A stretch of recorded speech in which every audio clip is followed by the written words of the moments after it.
ऐसी वीडियो रोज देखने के लिए आप मेरे वीडियो को लाइक करें, इस पे कमेंट करें और अपने दोस्तों के साथ शेयर करें। और हाँ, अगर आप इस चैनल पे नए हैं तो इसे सब्सक्राइब करना ना भूलें।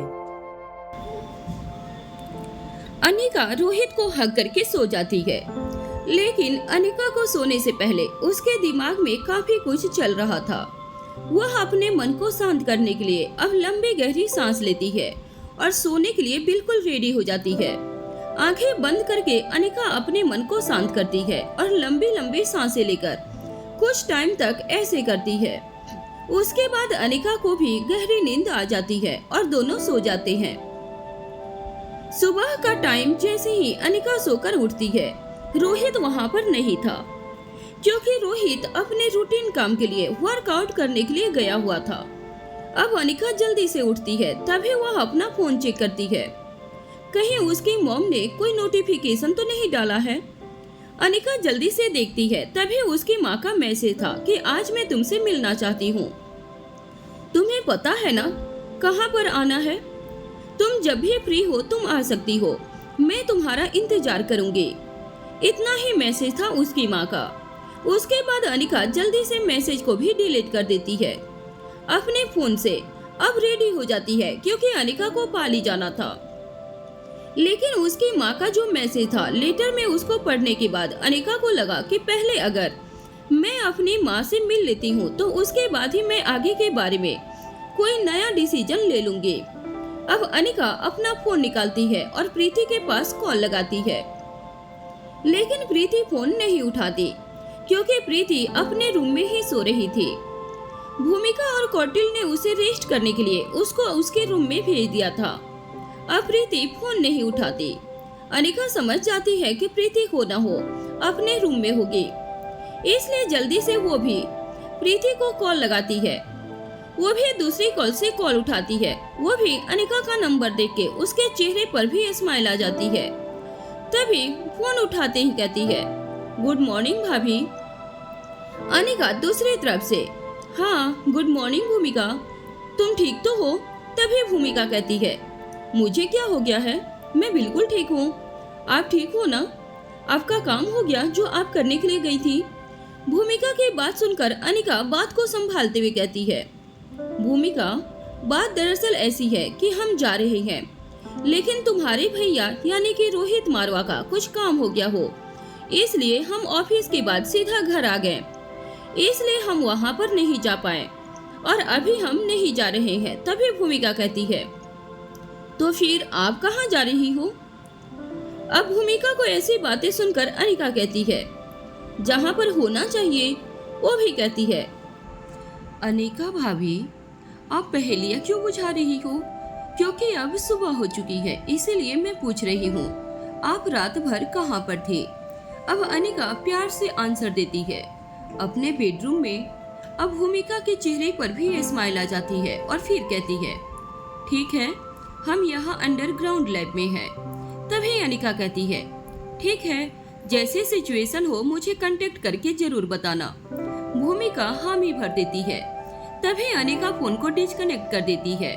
रोहित मारवा भी वर्कआउट करके वापस अपने रूम में आ जाता है और अनिका के पास आराम से बैठ जाता है।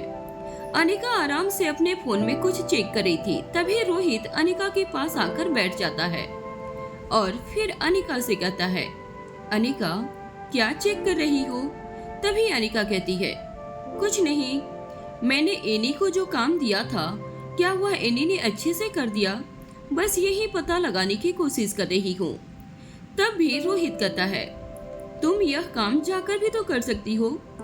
तभी अनिका हामी भर देती है और वह हंसकर वहाँ से चली जाती है।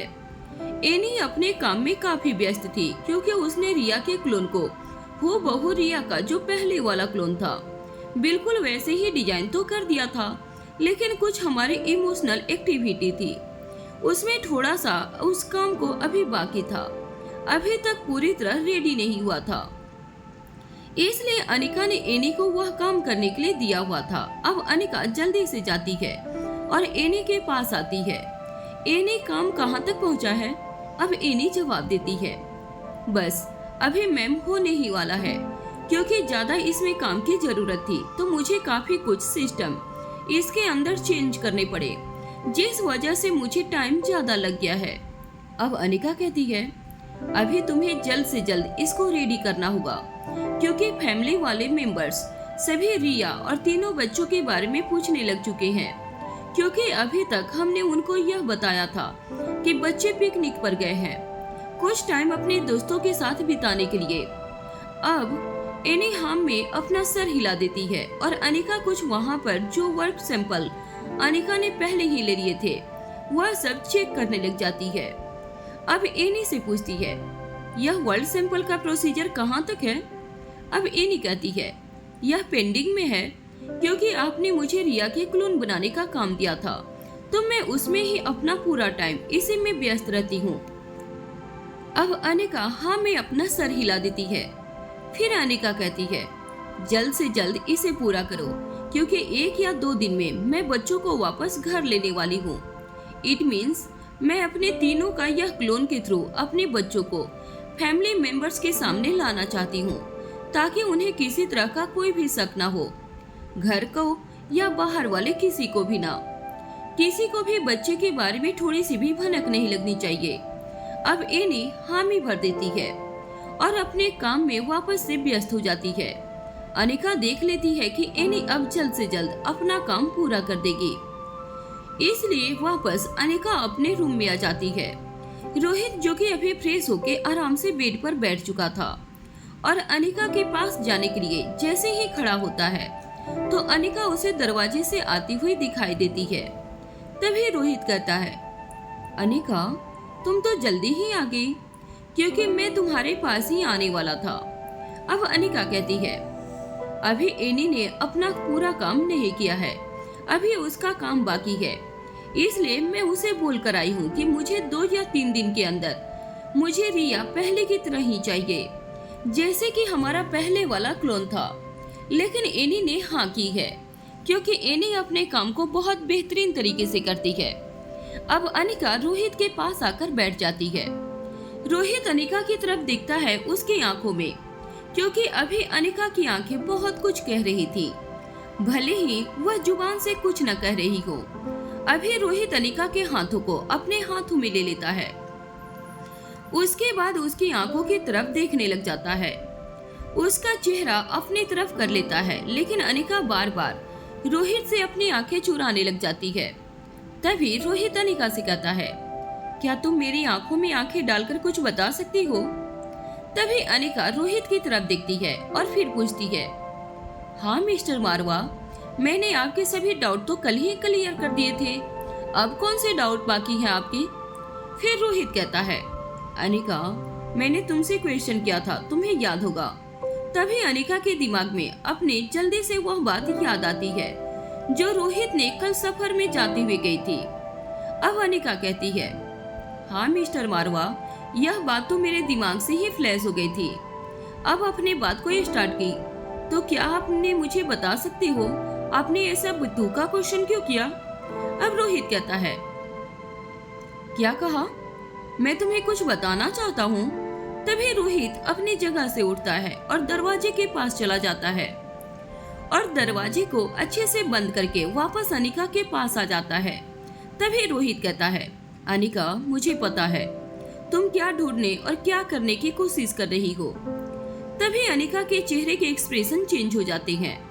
अब रोहित कहता है, जिस टाइम आपने यानी कि तुमने मेरा ब्लड सैंपल लिया था, मुझे उस टाइम भी पता है।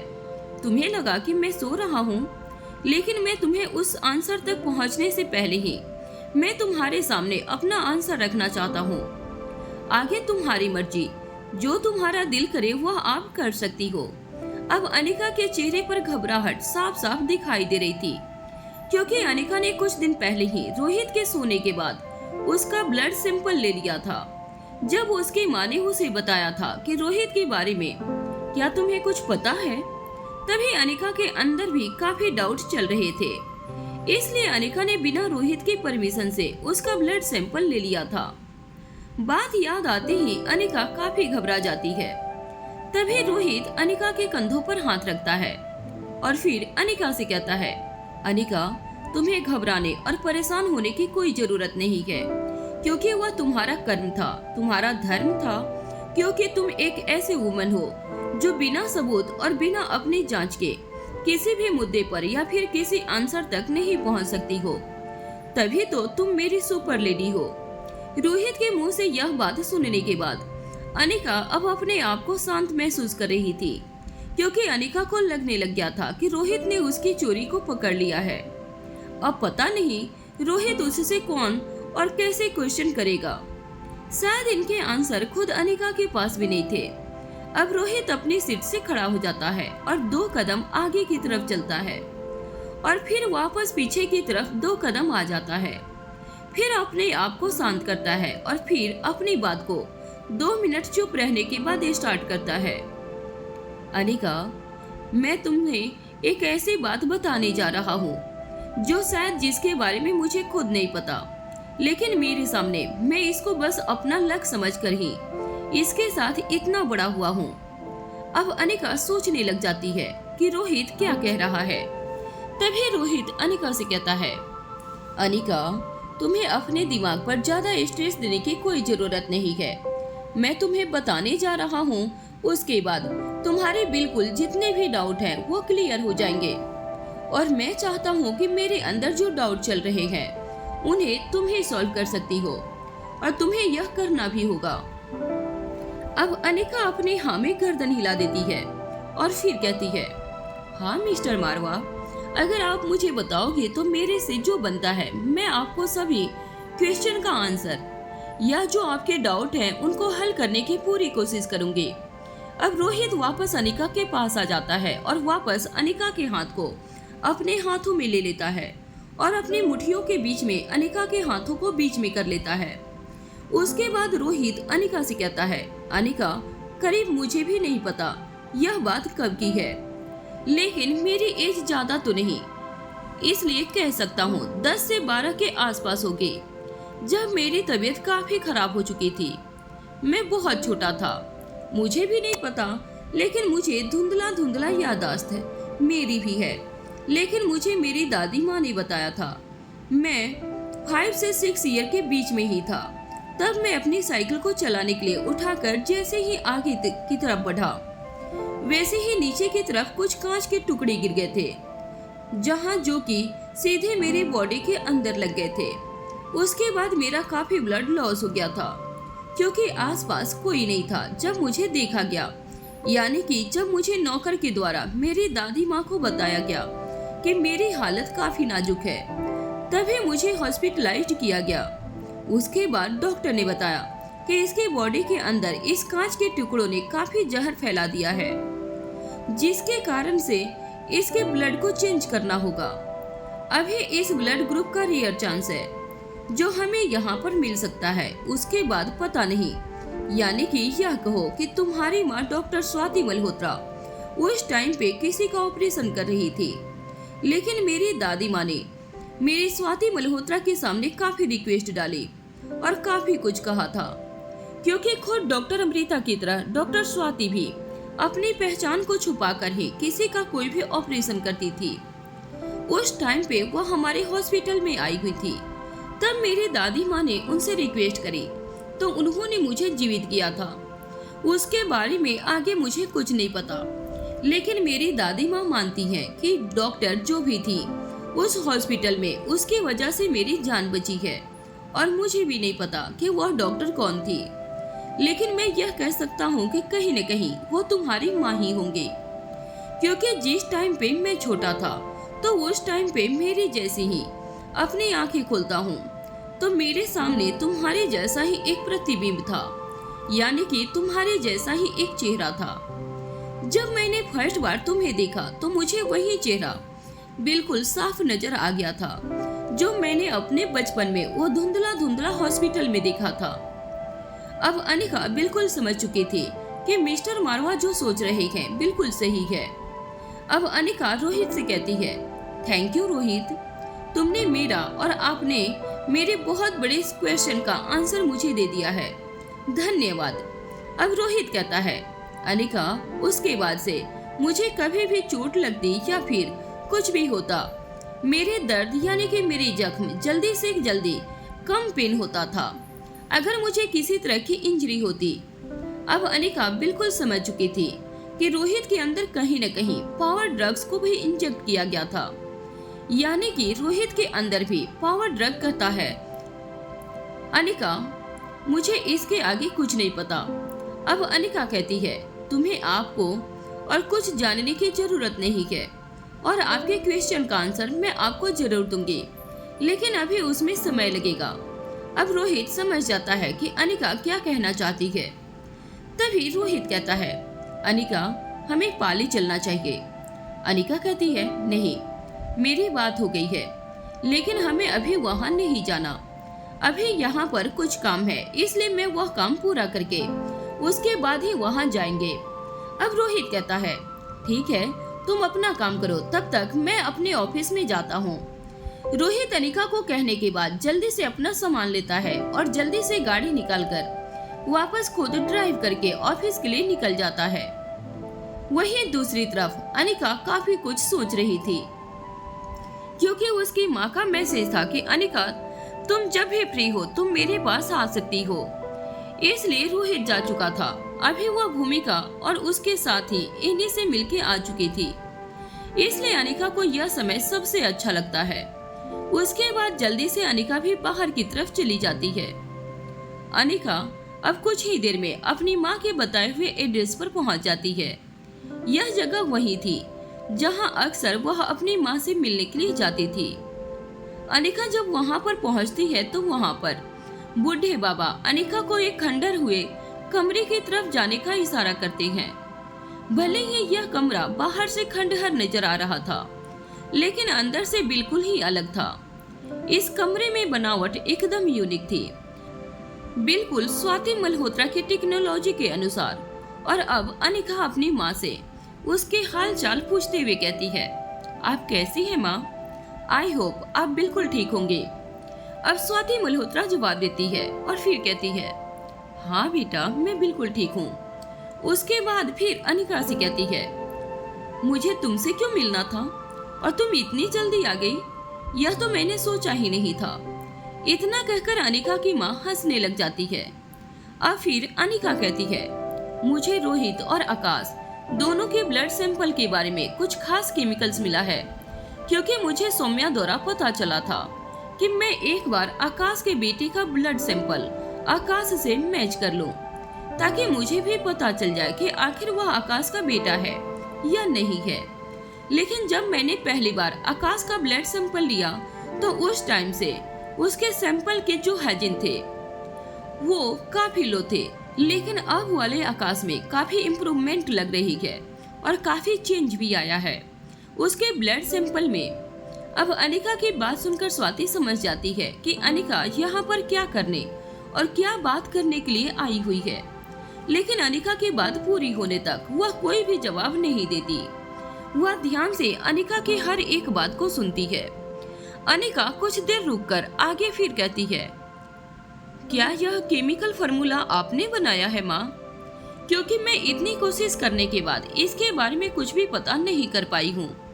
ऐसे तो कभी नहीं हो सकता, क्योंकि लंबे टाइम से हमारे पास वो फार्मूला था, लेकिन हमारा वो फार्मूला किसी भी वर्ल्ड ग्रुप से मैच नहीं हो रहा था। लेकिन आकाश के आते ही आकाश के उस ब्लड ग्रुप से बिल्कुल मैच हो गया है वह फार्मूला। अब स्वाति मल्होत्रा फिर कहती है, यह एक तरह का ड्रग है, यह मैंने कॉलेज के दिनों में बनाया था, जिसका नाम मैंने हीलिंग पावर ड्रग रखा था।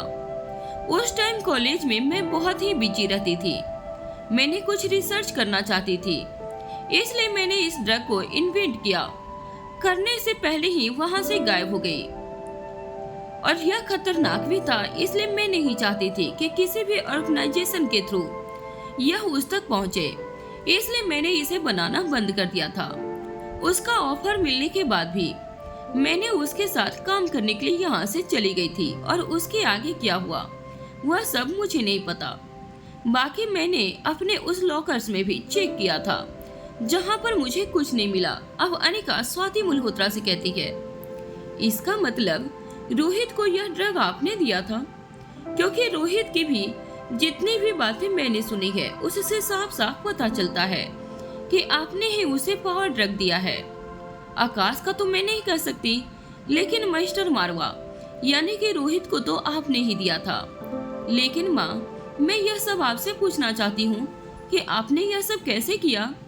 और इधर दूसरी तरफ अंधेरे कमरे में एक आदमी किंग चेयर पर बैठा हुआ, उसके पास ही उसका एक आदमी हाथ में फाइल लिए हुए खड़ा था। अब वह आदमी पूछता है, क्या कुछ खबर है सर? सर, तब उसके पास खड़ा हुआ आदमी फिर से कहता है, हाँ साहब, कुछ तो खबर है।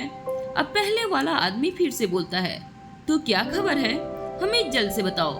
अब किंग साइज वाले चेयर जो उस पर बैठा हुआ कहता है, दीवार की तरफ देखता है और फिर कहता है, मारवा गुलेरिया परिवार के साथ अनिका के बाकी चाहने वालों की तस्वीरें भी लगी हुई थी। और अपनी बॉस की बात सुनकर उसके पास खड़ा आदमी बताता है, सर, अनिका का बर्थडे आ रहा है। जहाँ तक मुझे खबर मिली है कि रोहित अनिका के बर्थडे के लिए सरप्राइज प्लान कर रहा है। अपने आदमी की बात सुनकर वह किंग साइड चेयर पर बैठा हुआ, वह टाइम आ चुका है कि सब जिंदगी को वापस जाने का अब टाइम आ चुका है। मैंने इनकी लाइफ में आऊं ताकि उन्हें पता चले कि मैं क्या चीज हूँ। अपने पूरे अंदाज और पूरे पुराने स्टाइल में मैं उनके सामने जाना चाहता हूँ। यह एक बड़ा और उसके बाद होगा बड़ा सा धमाका अनिका की लाइफ में, जिसे कि अनिका के सामने काफी ऐसे शर्त रखूंगा जिसे कि वह घुटने टेक कर मुझसे मजबूर हो जाए। मेरी हर इच्छा को मानने के लिए इतनी बात कहकर वह हंसने लग जाता है, वो भी ठहाके लगाकर। उसकी हंसी इतनी खतरनाक थी कि आसपास के जितने भी उसके सिपाही थे वो काफी घबरा जाते हैं। दूसरी तरफ अनिका की बात सुनकर स्वाति मल्होत्रा कुछ देर तक चुप हो रहती है। अब वह समझ चुकी थी कि अनिका को इस सवाल तक पहुंच चुकी है, तो अब अनिका को सब सच बताना होगा क्योंकि समय आ चुका है। और हालांकि स्वाति मल्होत्रा ने यह सवाल अनिका को खुद सॉल्व करने के लिए दिया हुआ था, अब अनिका को यहाँ लेकर स्वाति मल्होत्रा आई हुई थी। स्वाति मल्होत्रा ने ही अनिका के दिमाग में सोचने पर मजबूर कर दिया था, क्योंकि जब रोहित को गोली लगी थी, रोहित की रिकवरी नॉर्मल इंसानों से काफी जल्दी हो गई थी। और जब पावर ड्रग 16 क्लू लेने के लिए जब अनिका बैंक के लोकल पास में गई थी, तो वहाँ पर विस्फोट हो गया था और शक्तिशाली गेंडा तो वहाँ पर मृत पाया गया था। लेकिन उस लड़ाई में, उस ब्लास्ट में रोहित जिंदा था, लेकिन फिर भी रोहित ने जल्दी से रिकवरी कर ली थी। स्वाति मल्होत्रा खुद अनिका से सब कुछ जानते हुए भी सवाल कर चुकी थी, क्योंकि अनिका ने कभी सोचा नहीं था कि रोहित इतना एक्स्ट्रा ऑर्डिनल कैसे हो सकता है। स्वाति मल्होत्रा आज कहीं न कहीं बहुत खुश भी थी, क्योंकि आज इस सवाल को हल करने के लिए एकदम नजदीक आ चुकी थी। अनिका ने यह पता लगा लिया था कि पावर ड्रग 16 कोई वेरिएंट नहीं है, बल्कि यह एक हीलिंग पावर केमिकल था जो स्वाति द्वारा बनाया गया था, जो स्वाति ने अपने विचारों से इसे बनाया हुआ था और छुपा कर रखा हुआ था। अनिका फिर से कहती है, माँ बताइए ना, आखिर रोहित के शरीर में यह ड्रग क्यों इंजेक्ट किया गया था? अपनी अनिका की बात सुनकर अब स्वाति मल्होत्रा अपने गहन विचार से बाहर आती हैं और फिर अनिका को बताती हैं कि जब तुम्हारी और रोहित की लड़ाई शक्तिशाली गेंडे से बैंक लॉकर में हुई थी, तब मैंने उसे लास्ट डोज भी दे दी थी। उससे पहले भी मैंने रोहित को कई बार कई हादसों से बचाया था, क्योंकि यह तुम्हारे बच्चों का पिता भी था और होने वाला भी था। क्योंकि जिस टाइम मैंने फर्स्ट बार रोहित को ये ड्रग्स की थोड़ी मात्रा में डोज दी थी, या यह कहे कि मैंने अपना ब्लड रोहित को दिया था, उस टाइम पे रोहित काफी छोटा था, तो मैं समझ चुकी थी कि यह अनिका के लिए काफी बेहतर लड़का रहेगा, क्योंकि इसके अंदर भी पावर ड्रग इंजेक्ट कर दिया है। भले ही वह कम मात्रा में हो, लेकिन वह औरों के मुकाबले काफी शक्तिशाली होगा। और आने वाले समय में लेकिन धीरे धीरे रोहित बढ़ता गया।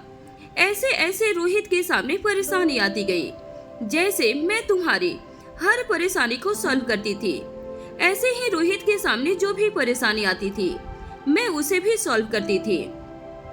अब वहाँ पर स्वाति मल्होत्रा अपनी बात को जारी रखते हुए कहती है, रोहित ने अपनी मौत का नाटक किया था जब वह काफी टाइम तक लंदन में था।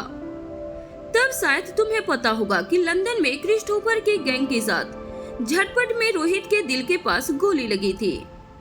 मेरे हर समय तुम दोनों पर ही नजर बनी हुई थी और मैं नहीं चाहती थी कि रोहित को कुछ भी हो।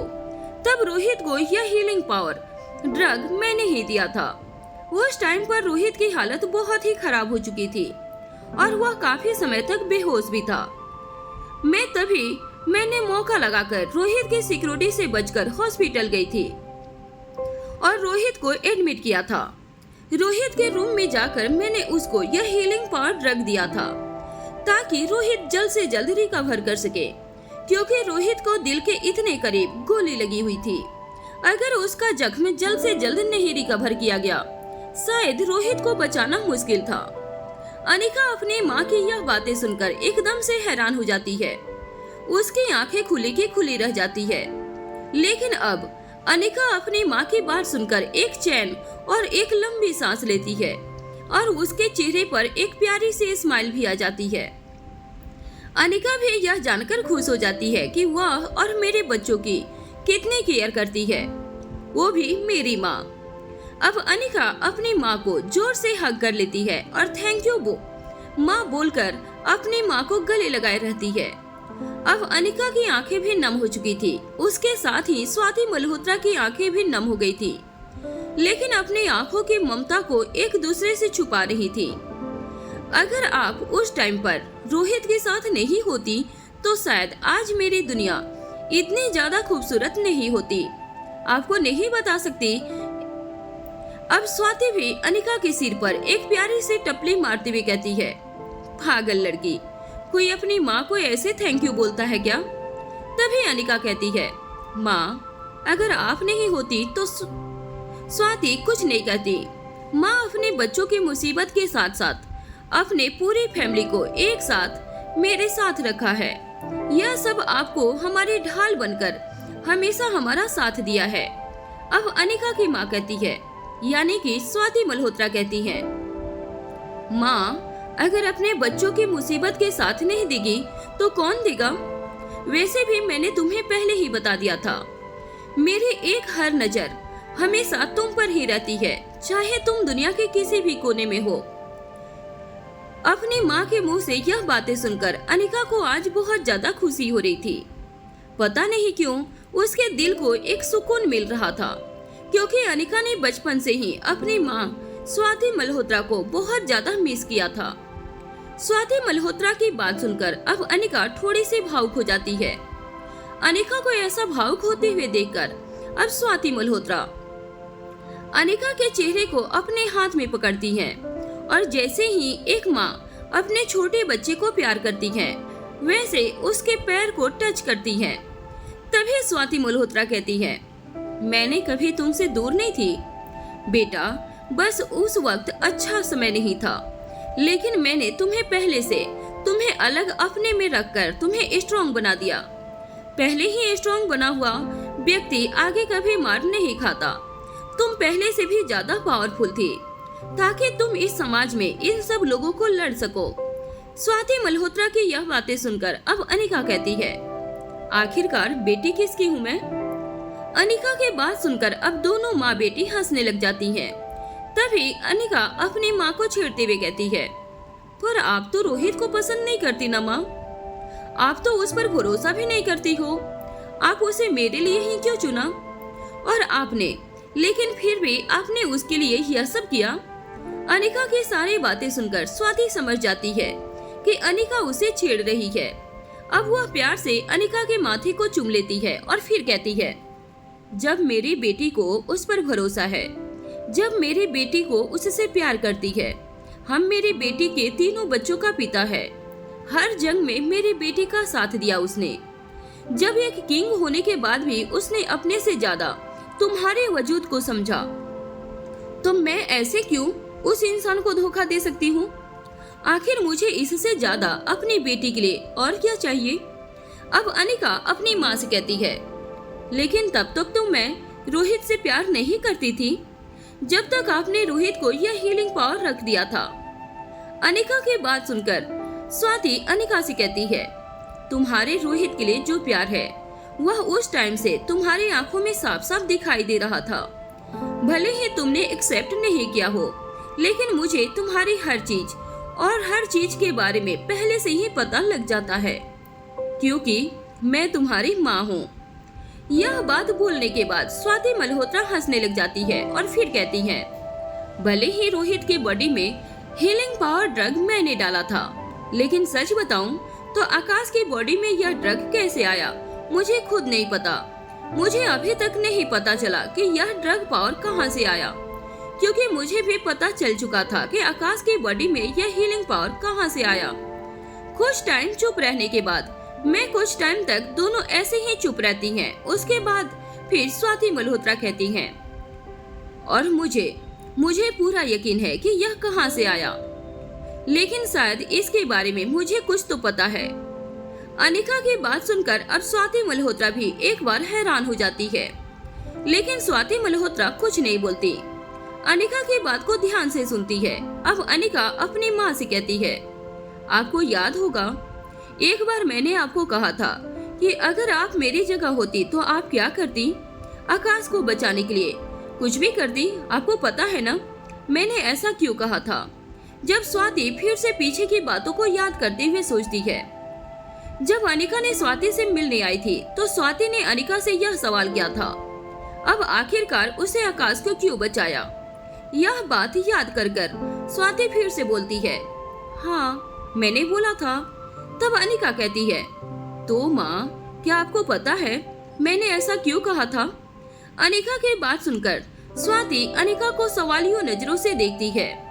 अब अनिका अपनी बात को आगे बढ़ाते हुए कहती है, जब मेरी याददाश्त वापस आने के बाद मैंने छानबीन की तब मुझे पता चला कि पापा और आकाश के बारे में कुछ ऐसी सच्चाई हमारे सामने आई जिसके बारे में शायद आप भी नहीं जानती।